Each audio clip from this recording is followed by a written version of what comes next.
Buenos días, mi nombre es Raimundo Francisco Pérez Delgado, soy ingeniero civil, máster en geotecnia, especialista del Grupo de Ingeniería Geológica de la Unidad de Investigación para la Construcción de Villa Clara de la ENIA Invescon.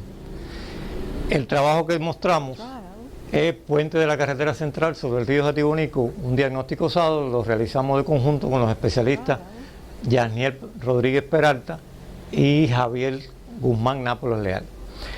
El servicio de patología se puede considerar muy exigente, pues el volumen de trabajo que se define con el objetivo de conocer o cumplir, satisfacer los objetivos del mismo, se define en una visita inicial de forma organoléctica, abarcando disciplinas muy diferentes como es la geotecnia, materiales de construcción, técnicas constructivas, estructuras, lo que hace que en muchos casos se requiera trabajar en equipo. En este caso, estamos en una obra de la década del 20, constituida por un puente de estructuras metálicas totalmente de la carretera central sobre el río Jatibonico de 76.20 metros de longitud, que salva un desnivel de 12 metros, que no tiene acceso vehicular, abundante vegetación, y el acceso peatonal es solo pequeñas distancias desde los estribos. Esto hace que la obra se considere compleja.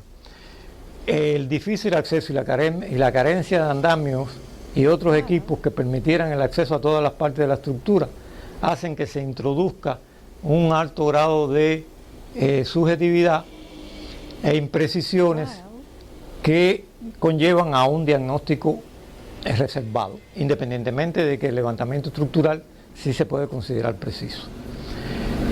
Como todo servicio, responde siempre a una solicitud. En este caso fue realizada por especialistas de la empresa de proyecto de Villa Clara, que entregaron un esquema de la estructura con planta y elevación y una memoria escrita donde da las características generales de la obra y solicita un levantamiento estructural detallado de toda la obra, solicita posibles deformaciones por elemento con magnitud y causa, características de los materiales, incluyendo hormigón armado y el acero, y además pide que se verifique el funcionamiento de los apoyos. Para esto se involucran servicios de topografía, servicios de pruebas de campo, servicios de laboratorio y todos con su correspondiente trabajo de gabinete. Además, en esta etapa se establece una nomenclatura para los ejes de las vigas principales y las vigas secundarias que permita referirse a cualquier parte de la obra. Los trabajos de topografía se limitaron al levantamiento del área y la nivelación tanto del tablero de la estructura como de sus apoyos. Además, permitió, con el uso del escáner, la obtención de un isométrico y diferentes vistas de la estructura. Por su parte, el levantamiento estructural se hizo casuísticamente mediante el uso de distos, cintas y pie de rey a cada una de las secciones de estos elementos y al elemento como tal, definiendo su disposición y espaciamiento. Para esto también nos auxiliamos del resultado del escaneo. En el caso del levantamiento de lesiones, se hizo solo en los lugares asequibles, que fue un 40%, entre un 40 y un 45% de toda la estructura. Y para facilitar el trabajo se estableció una escala de daño como la que se indica en este ponencia. Los ensayos in situ fueron solo de tipo pacometría y esclerometría, realizados a la losa de hormigón armado por su cara inferior que está expuesta.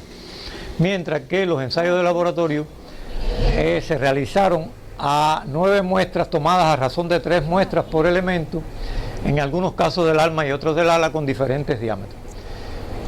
El levantamiento estructural y de lesiones se hizo a todas las partes de la estructura. Empecemos de abajo hacia arriba con los elementos de la infraestructura.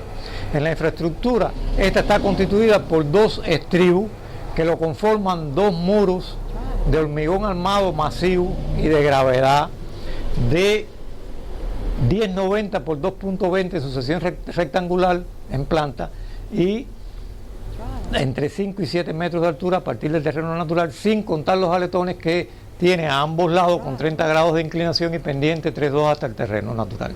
Es de destacar que ambos elementos tienen un escalón de 9.9 por 1.70 y 2.20 metros de ancho, que es donde descansa la estructura y le permite alcanzar el nivel del resto de la vía. Estos elementos, desde el punto de vista de efectología, de afectación, solo presentan algún agrietamiento superficial debido a acciones externas. No se denota en ellos ni desplomes, ni asientos diferenciales, grietas o pérdidas de sección que se asocia con el paso del tiempo. En el caso de los elementos que siguen en ese orden, que serían los elementos de apoyo que resultan fundamentales en la estructura, estos están compuestos por dos elementos totalmente metálicos, piramidales, que enlazan con un cilindro que les permite el giro, y además en uno de los extremos permite desplazamiento. Estos elementos han sido muy golpeados por el deterioro y la falta de mantenimiento, presentando corrosión y pérdida de sección, sobre todo en su base y los cartabones. Sin embargo, se puede decir que todavía mantienen sus funciones. En el resto de los elementos, que son los que componen la estructura, entiéndase cerchas, tableros y elementos de cierre, solo se pudo llegar al 40% de los mismos, teniendo que instrumentar técnicas como la fotografía, el escáner, los binoculares para llegar a hacer el levantamiento y el levantamiento de lesiones. La estructura como tal está formada en todos los casos por un conjunto de perfiles, láminas y chapas que se sellan o se cosen con remaches, al igual que las uniones, que son en definitiva los que establecen el estado técnico de esta estructura. A manera de ejemplo, vamos a presentar varias uniones. En el primer caso vamos a tener la unión del cordón inferior y superior de la cercha con el elemento de apoyo, la viga principal y las crucetas inferiores, para que en este caso a esta unión sí se llegó de forma directa, y en todos los casos se le hacen las 6 vistas y se le vuelcan los errores o los defectos que tiene la misma.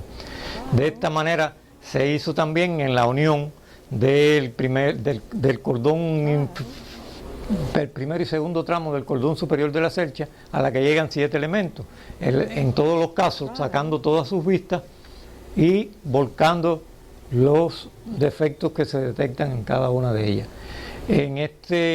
Dada la asimetría que tiene la obra en ambos ejes, estos elementos se repiten, o estos trabajos se repiten para el caso del levantamiento estructural, no así para el caso del levantamiento de lesiones, que tiene que ser de forma casuística. De esta manera se siguió en todo el resto de la estructura. Tenemos entonces que, como conclusiones, tenemos que las principales causas de deterioro son la falta de mantenimiento y los impactos ocasionados por las violaciones en la altura de la carga, circulación de equipos con cargas muy superiores a las de diseño, tiempo de explotación de la obra, irregularidades en el pavimento, juntas deficientes y falta de drenaje, entre otros.